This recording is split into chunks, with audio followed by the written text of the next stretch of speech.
Stay in touch with us on Facebook and Instagram at Younique Yet Connected. You are now listening to episode 67 of Younique Yet Connected podcast. The theme for this episode is, what is intimacy really?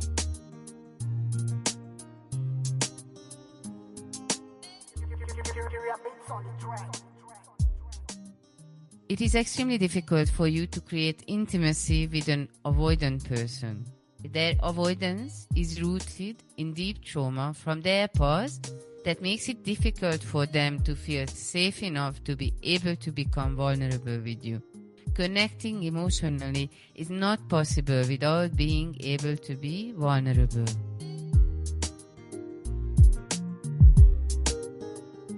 Hello, brilliant souls in and around the world. Nolitha Fenton is my name, Dolokas is my clan name, and this is episode 67. A warm welcome to Younique Yet Connected podcast, and as always, Kinga and Nika on the other side of the virtual. Over to you, Kings. Thank you, Noli. Hello, Nick. Dear listeners and co-editors, I am Kinga Silaji. Thank you for joining our movement of translating this wisdom of systemic family constellations into a practical language that all of us can easily understand and, most importantly, implement in our daily lives. In this episode, we'll look into a statement that you might be saying to yourself if you're an avoidant person. I am so scared of intimacy. Kinga, may you please open this statement up? First of all, what is intimacy? This is exactly what I wanted to ask from you. What does intimacy mean for you? I feel there are a couple of words or phrases that describe it for me. Like it's a deeper connection, heart-to-heart conversations, being able to be vulnerable and open with another person that you are in a relationship with. And of course, when there's a physical touch and exploration of each other's senses. Yeah, I think you covered it so well. When you ask people about intimacy, you often find that they only think about the second half of what you were talking about, the physical intimacy, and forget about the emotional closeness. The reason for your avoiding physical intimacy often originated in your or an ancestor's sexual trauma.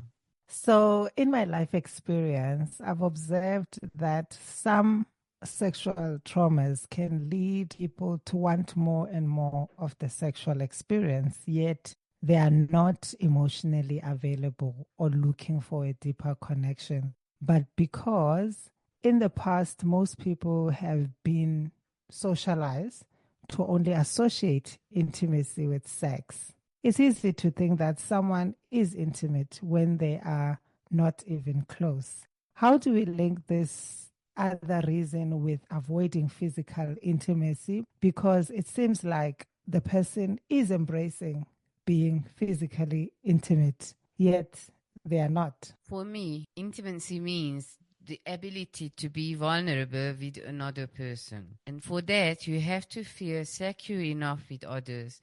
The difference in sexual reaction to sexual trauma can be confusing. Being quick to jump into the physical side of the relationship, but avoiding emotional closeness or openness can be rooted in if you initiate the sex, then you can be in control. You don't get vulnerable with the other person to make sure that you are holding the reins in the relationship. There can also be an element of you not feeling good enough and undervaluing your sharing yourself with someone else. The most important step towards healing from sexual trauma is to reclaim your innocence. This allows you to put up strong yet flexible boundaries. This helps you to assess people right and allow the deserving ones close to you. Your question is, what could have caused the heightened sexual drive? Am I right?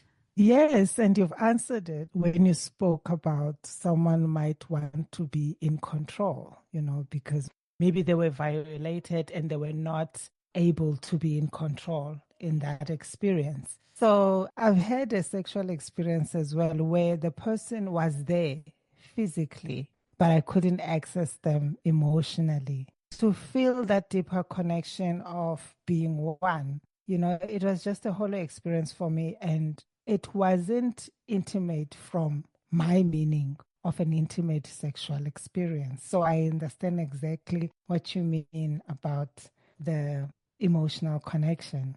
Mm. There can be many reasons behind how a counter-dependent personality is created. We have already mentioned sexual abuse, but any kind of abuse can trigger it, physical or psychological abuse. Also, emotional neglect in childhood or when your emotions were belittled. It is extremely difficult for you to create intimacy with an avoidant person. Their avoidance is rooted in deep trauma from their past that makes it difficult for them to feel safe enough to be able to become vulnerable with you. Connecting emotionally is not possible without being able to be vulnerable. Yes, it is. And this takes me to the previous episode's avoidance statement. It's so difficult to trust others. Dear listener, the avoidance statement is in episode 66. You are still listening to episode 67, and the theme for this episode is, what is intimacy really? Remember, when you comment, ask questions, like and share our content and links, you help us grow together and change lives together. Like us on Facebook and on Instagram.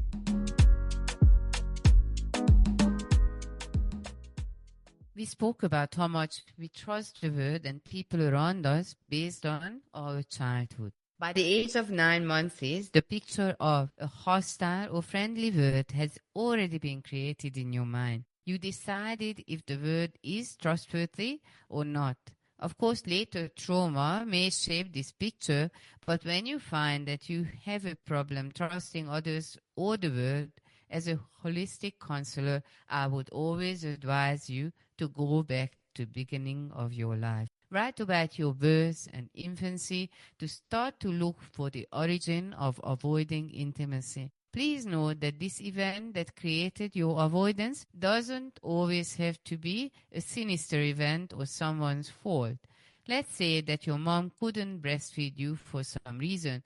This can increase the possibility of you avoiding intimacy in your later life.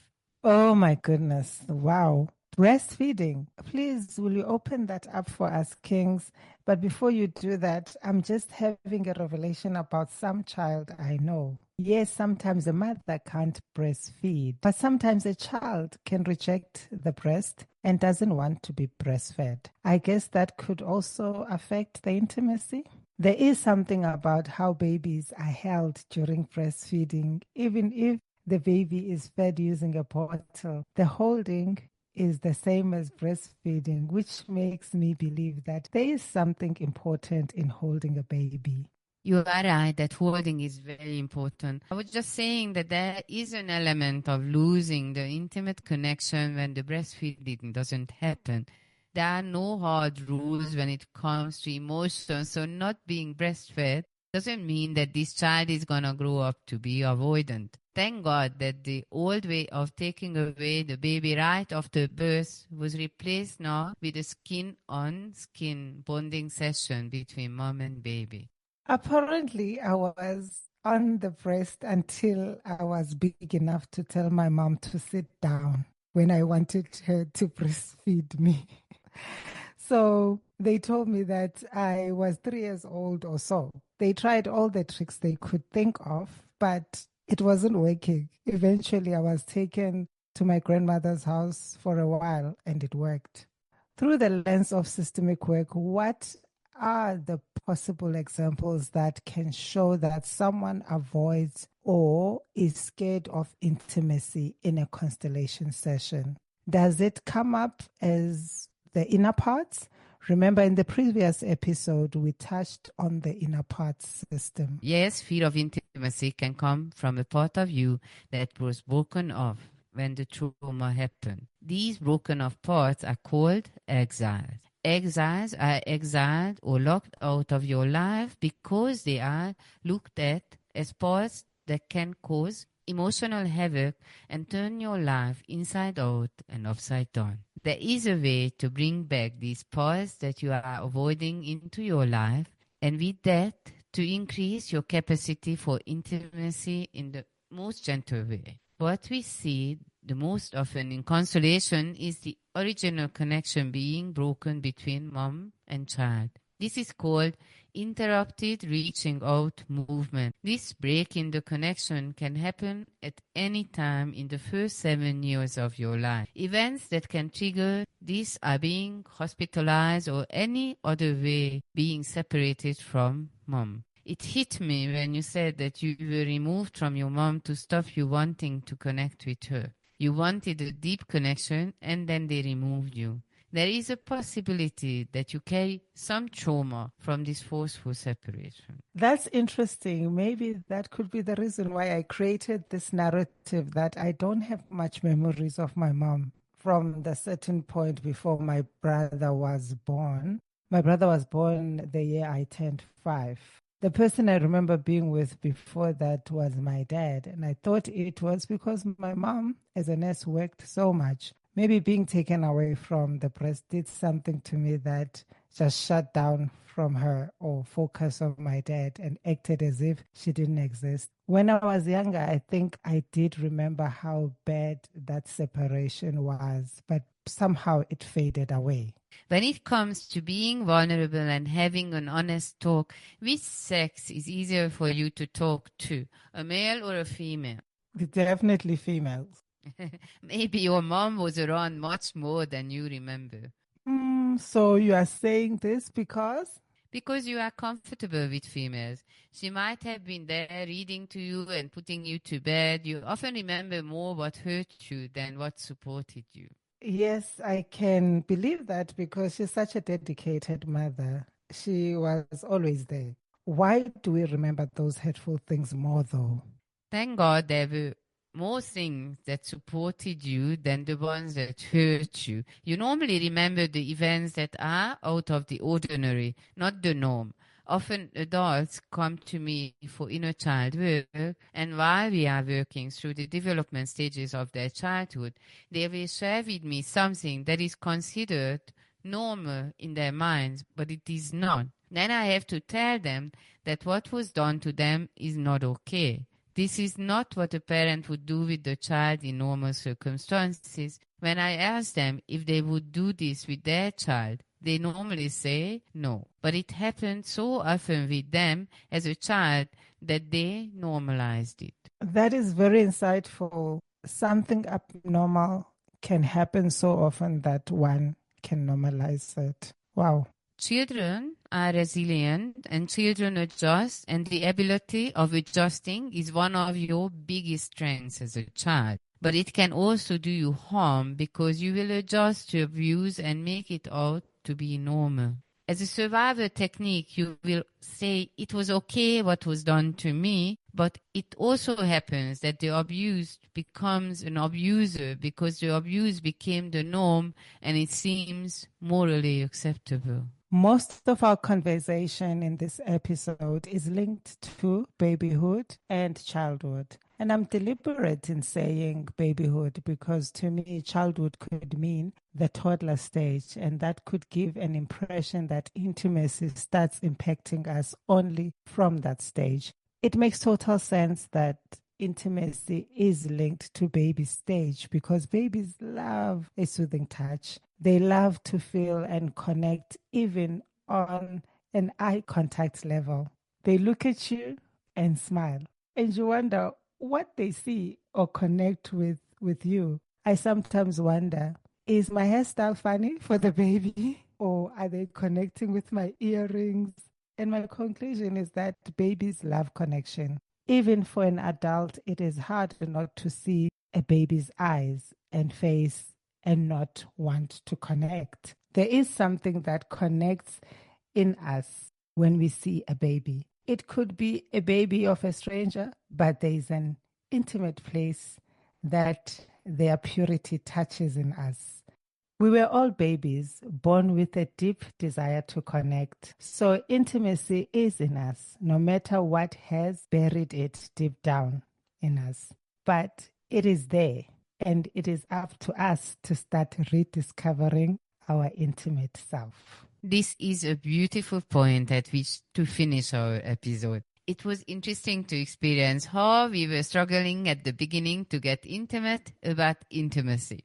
That is so true, Kings. Dear listener, in closing, let's remember that we are all babies born with a deep desire to connect. So intimacy is in us, no matter what has buried it deep down in us. But it is there, and it is up to us to start rediscovering our intimate self. Please do share this episode so it can help the next person.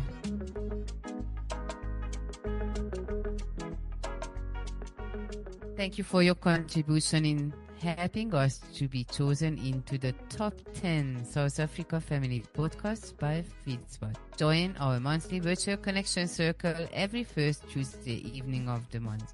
To receive your link, subscribe on our website www.youniqueyetconnected.com or check for updates on our socials at Younique Yet Connected.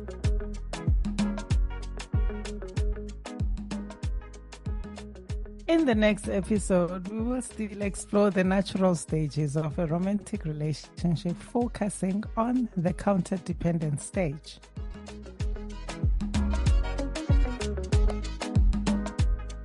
If you feel like you are experiencing limiting patterns or relationship issues and would like to have an individual session, book a family consultation session with us on our website www.youniqueyetconnected.com or on socials, Facebook or Instagram.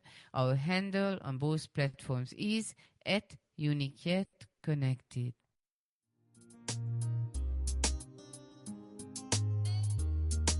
A big thank you to you for listening to our episode, and to Nick Mons from That Guy Productions for making us sound fabulous and on point. Episode 68 is in 2 weeks' time from now. Tune in on the 6th of April 2025 from 10 a.m. South African Standard Time. For links and updates, stay tuned to our Facebook and Instagram pages @Younique Yet Connected. Younique spelled YOUNIQUE. Stay unique, stay connected, and remember, you are one of a kind, and we can really create a really meaningful podcast together. Siyabulela, Kosonom, Bayadangi. Köszönöm, Siyabulela, thank you, Baye donkey.